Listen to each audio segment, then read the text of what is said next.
आपका study with RV channel पर स्वागत करता हूं। यदि आप इस वीडियो को देख रहे हैं तो पूरा देखना, अन्यथा इसका आपको पूरा बेनिफिट नहीं हो पाएगा। और यदि वीडियो अच्छा लगे तो लाइक, शेयर एंड सब्सक्राइब करना न भूलें और बेल आइकन दबाना न भूलें।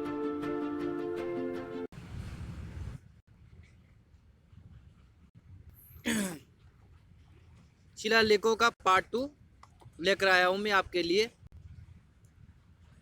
ब्राउ प्रशस्ति, ये जो ब्राउ प्रशस्ति थी ये 800 से 30 ईसा पूर्व की थी, मतलब 800 ईस्वी की है। जो ब्राउ प्रशस्ति है ये 837 ईस्वी की है।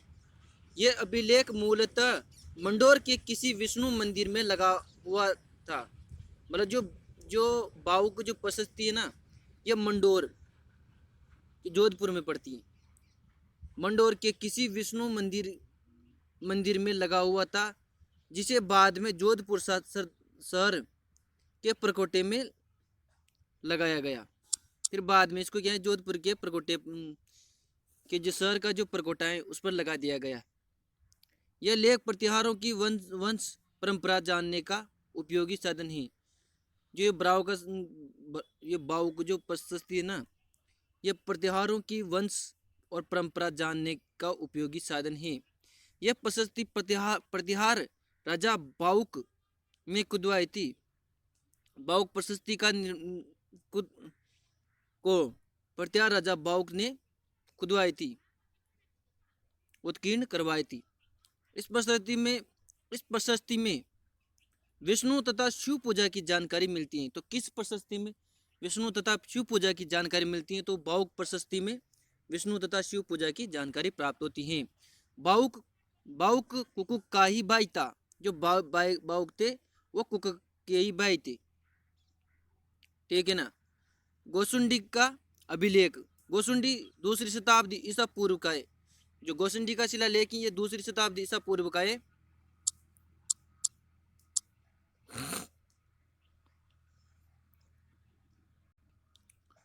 यह अभिलेख चित्तौड़ के नगरी के निकट गोसुंडी गांव से प्राप्त होता है। मतलब चित्तौड़ के नगरी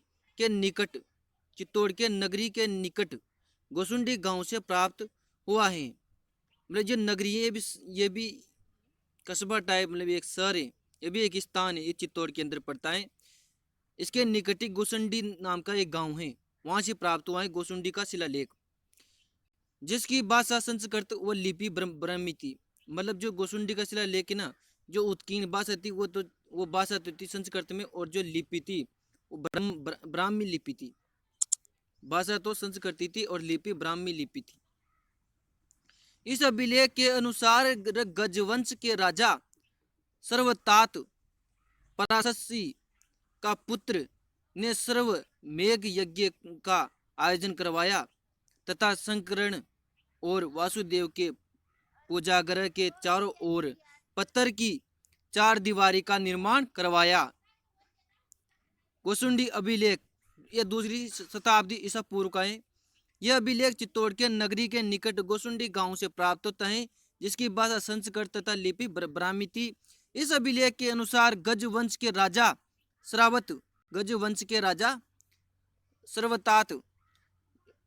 सर्वतात ये पराशरी का पुत्र था। जो सर्वतात ये पराशरी के पुत्र थे और अश्वमेघ यज्ञ का आयोजन करवाया। जो राजा सर्वतात थे इन्होंने अश्वमेघ का आयोजन करवाया था तथा संकीर्ण और वासुदेव के पूर्वजों संकर्षण और वासुदेव के पूर्वजों के चारों ओर संकरण और वासुदेव के पूर्वजों संकरण और वासुदेव के पूजागृह के चारों ओर संकरण और वासुदेव के पूजागृह के चारों ओर पत्थर की 4 दीवारी का निर्माण करवाया। अश्वमेघ यज्ञ का आयोजन किसमें मिलता है? तो ये मिलता है गोसुंडी के अभिलेख में। ये अश्वमेध में यज्ञ किसने करवाया? ये करवाया था राजा सावर्त सर्वतात ने। और राजा सर्वतात ये पराशरी का पुत्र था। अश्वमेध का आयोजन करवाया था राजा सर्वतात ने। और संकर्ण संकर्षण और वासुदेव के पूजागृह के चारों ओर पत्थर की 4 दीवारी का निर्माण करवाया। यह कहता है गोसुंडी का अभिलेख।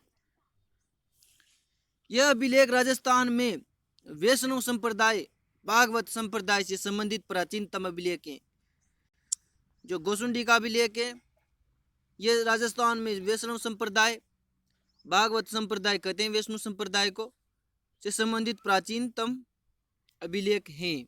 जो गोसुंडी का अभिलेख है ये वैष्णव संप्रदाय भागवत संप्रदाय का प्राचीनतम अभिलेख है, जिसे डोडी आर भंडारकर द्वारा प्रकाशित किया गया। मतलब जो गोसुंडी का शिलालेख इसको प्रकाश में कौन लाए? तो ये डॉक्टर D.R. भंडारकर लाए। कौन? Doctor D.R. भंडारकर गोसुंडी शिलालेख को प्रकाश में लाए। मतलब सबसे पहले खोज उन्होंने की थी इसकी, डॉक्टर D.R. भंडारकर ने। ठीक है ना।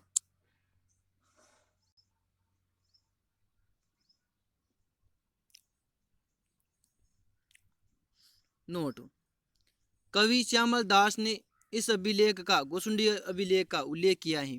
जो कवि राजा श्यामल दास है ना, उन्होंने गोसुंडी के अभिलेख का उल्लेख किया है। अकबर ने यहाँ हाथी बड़ा और प्रकाश स्तंभ यानी उब दीवड़ बनवाया था।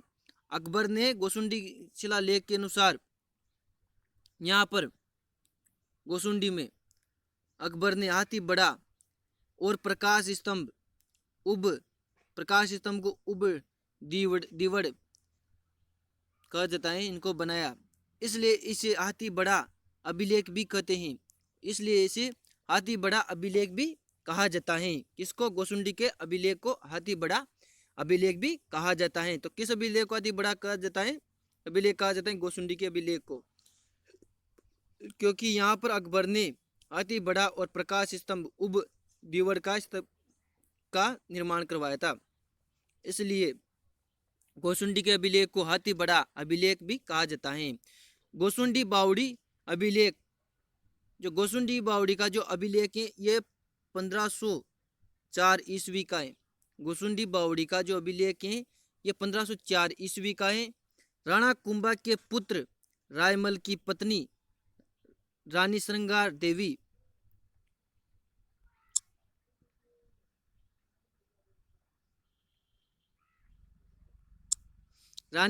देवी ने यहाँ एक बावड़ी का निर्माण करवाया और इस अभिलेख लगवाया था।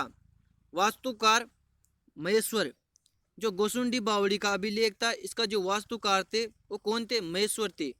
इस अभिलेख में श्रृंगार देवी द्वारा अपने पति रायमल तथा अपने पिता मारवाड़ के राव जोधा और दादा रणमल की प्रशंसा की गई है।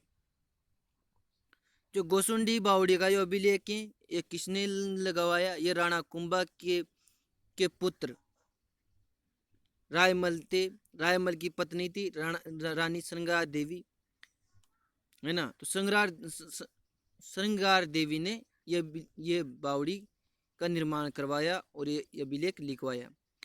इसका जो वास्तुकार थे गोसुंडी बावड़ी के अभिलेख की ये थे महेश्वर। गोसुंडी बावड़ी का अभिलेख कब का था? 1504 ईस्वी का अभिलेख की है। इस अभिलेख में श्रृंगार देवी द्वारा, मतलब श्रृंगार देवी ने अपने पति रायमल अपने पति का तो करेगी प्रशंसा, और अपने पिता मारवाड़ के राव जोधा अपने पिताजी की भी बढ़ाई करेगी। भाई बढ़ाई तो करनी पड़ेगी उसको, क्योंकि उसकी पोती नहीं उसकी बेटी है। और अपने दादा रणमल की प्रशंसा की।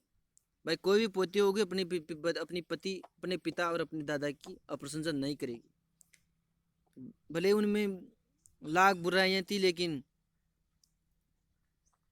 श्रृंगार देवी ने अपने पति रायमल अपने पिता राव जोधा और अपने दादा रणमल की प्रशंसा की। ठीक है ना।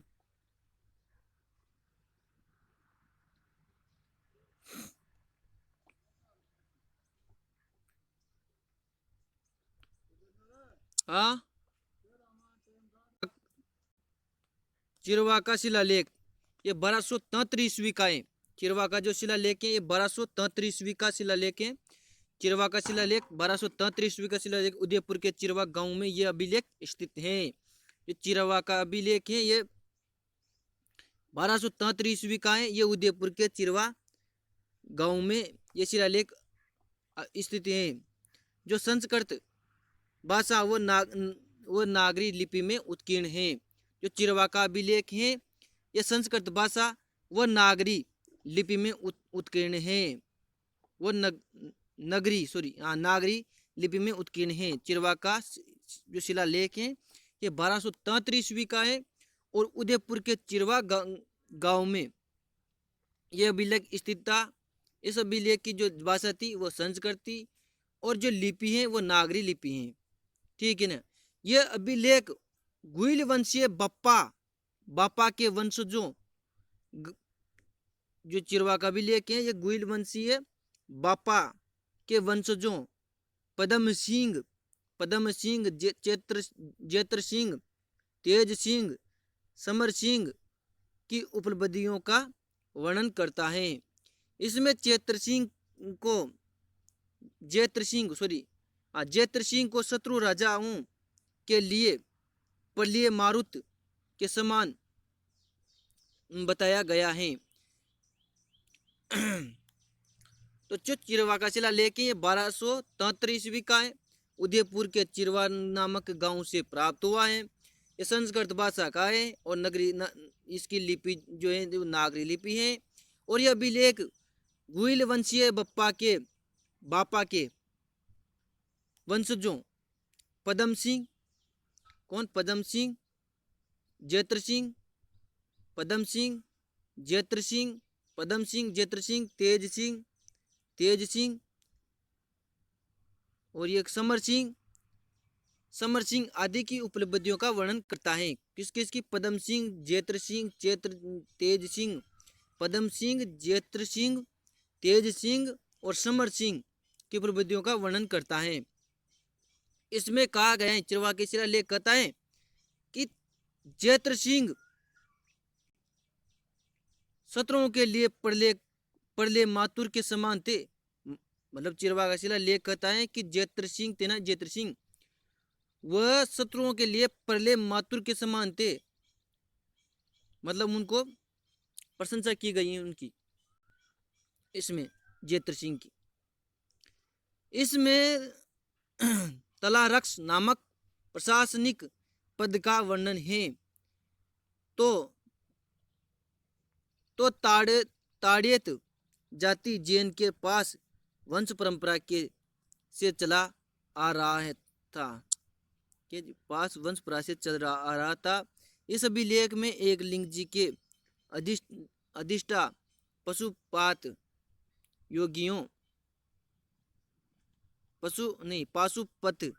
योगियों के अग्नि शिव राशि का भी वर्णन मिलता है। इस अभिलेख में चैद्रगच्छ के आचार्यों का वर्णन है। इसमें उस समय की शिक्षा व्यवस्था की जानकारी मिलती है। यह अभिलेख सती प्रथा की जानकारी देता है। तो जो चिरवा का अभिलेख है सती प्रथा की जानकारी देता है। ताड़ेव जाति के बालक नामक व्यक्ति की युद्ध में मृत्यु होने पर पत्नी बोली सती हुई। मतलब जो ताड़ेत व्यक्ति थे ना, इनकी युद्ध में मृत्यु होने के कारण फिर इनकी पत्नी थी बोली, वो सती हुई थी। इस जो चिरवा शिलालेख है इसके रचयिता रतन प्रभु सूरी और लेखक थे पार्श्वचंद्र। रचयिता थे रतन प्रभु सूरी, लेखक थे पार्श्वचंद्र, रचयिता थे चिरवा लेख के रतन प्रभु सूरी और लेखक थे चंद्र पार्श्व चंद्र। और जो उत्कीर्ण चिरवा के अभिलेख का जो उत्कीर्ण करता थे वो थे केली सिंह। कौन? केली सिंह। शिल्पी थे देलहन। उत्कीर्ण तो कोई केली सिंह और शिल्पी थे देलहन। उत्कीर्ण केली सिंह और शिल्पी देलहन। ये चिरवा के शिलालेख के बारे में मैंने आपको जानकारी दी है। एक बार और से देख लेते हैं इनको।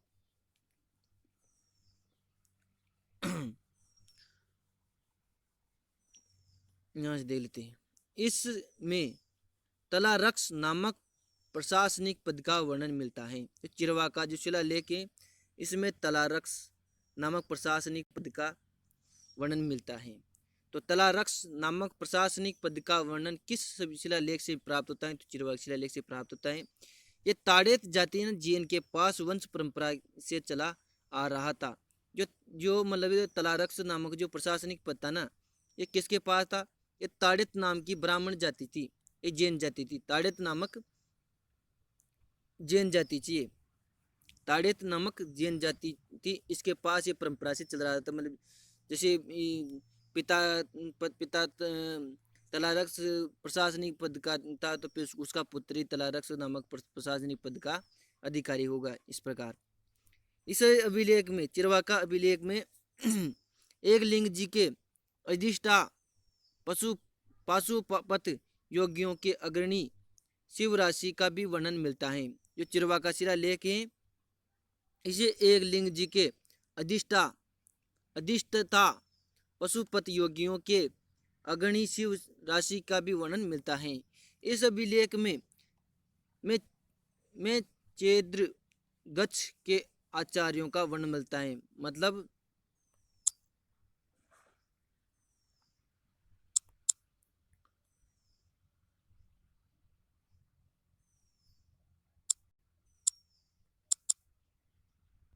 चेद्रगज के आचार्यों का भी वर्णन, चिरवा के जिस शिलालेख है वो चेद्रगज के आचार्यों का भी वर्णन देता है।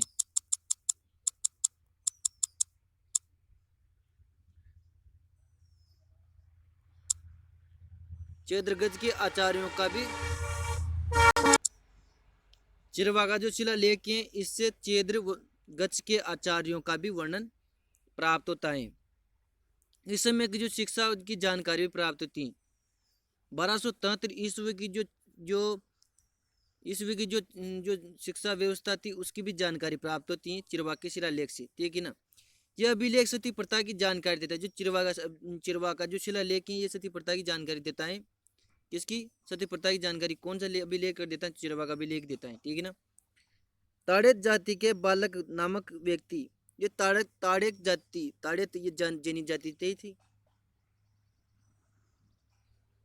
तातेड़ ताड़ेत नहीं, तातेड़, सॉरी मैं तातेड़, ये यहाँ भी तातेड़ी और यहाँ भी ये तातेड़ी। ठीक है। तो तातेड़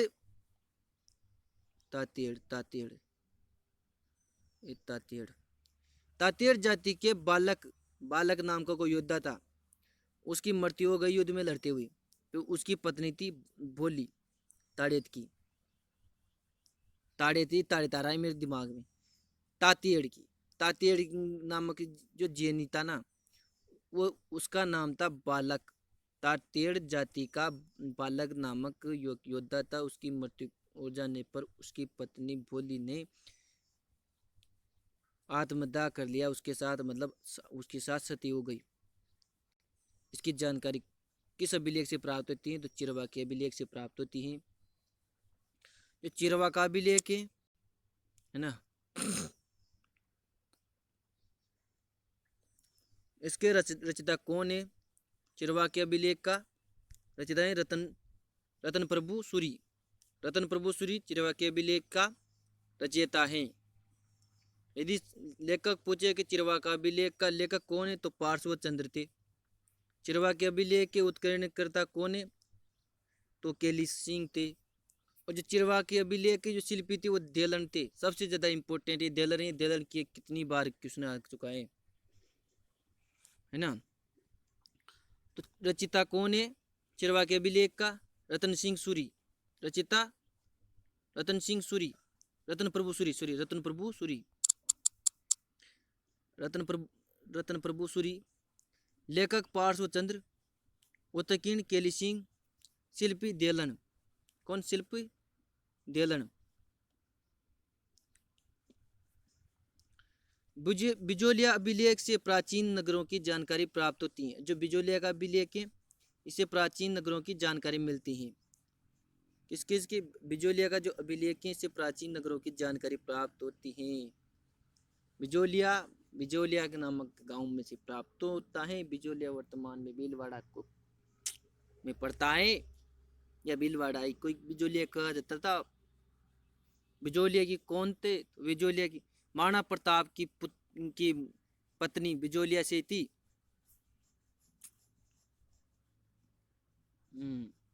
महाराणा प्रताप को ससुराल था बिजोलिया। ठीक है ना।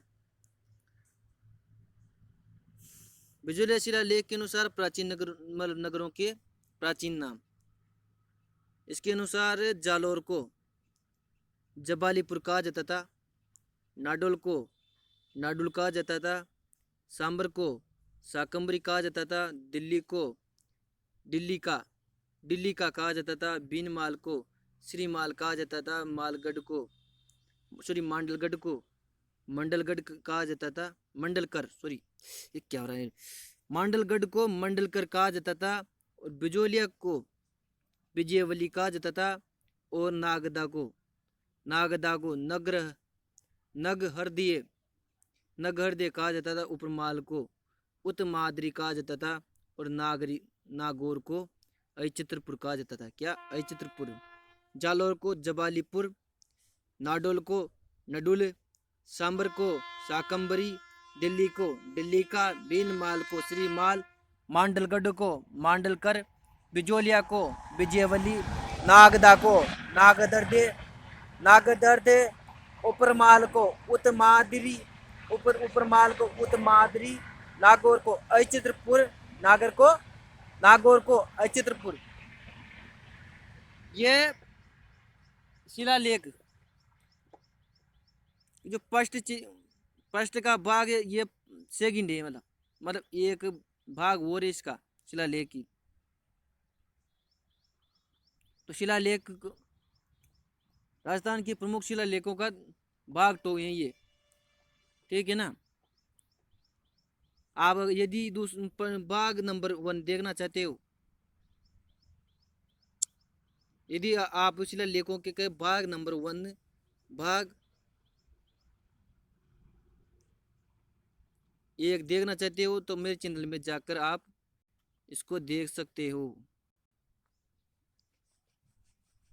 मेरा वीडियो पूरा देखने के लिए आपका धन्यवाद। यदि वीडियो अच्छा लगे तो लाइक शेयर एंड मेरे चैनल को सब्सक्राइब जरूर करें और बेल आइकन दबाना न भूलिए ताकि जब भी मैं वीडियो डालूं तो उसका नोटिफिकेशन आपको सबसे पहले प्राप्त हो। और प्लीज़ यार इसको शेयर ज़रूर करें ताकि इसका फ़ायदा सबको प्राप्त हो। और कुछ ना करें लेकिन शेयर ज़रूर करें। मैं चाहता हूँ कि इसका सब फ़ायदा सबको मिले। ठीक है ना। मैं इसकी वाचिंग ज़्यादा देखना चाहता हूँ। उम्मीद है आप मेरा सहयोग करोगे। मेरे पूरे वीडियो देखने के लिए आपका धन्यवाद।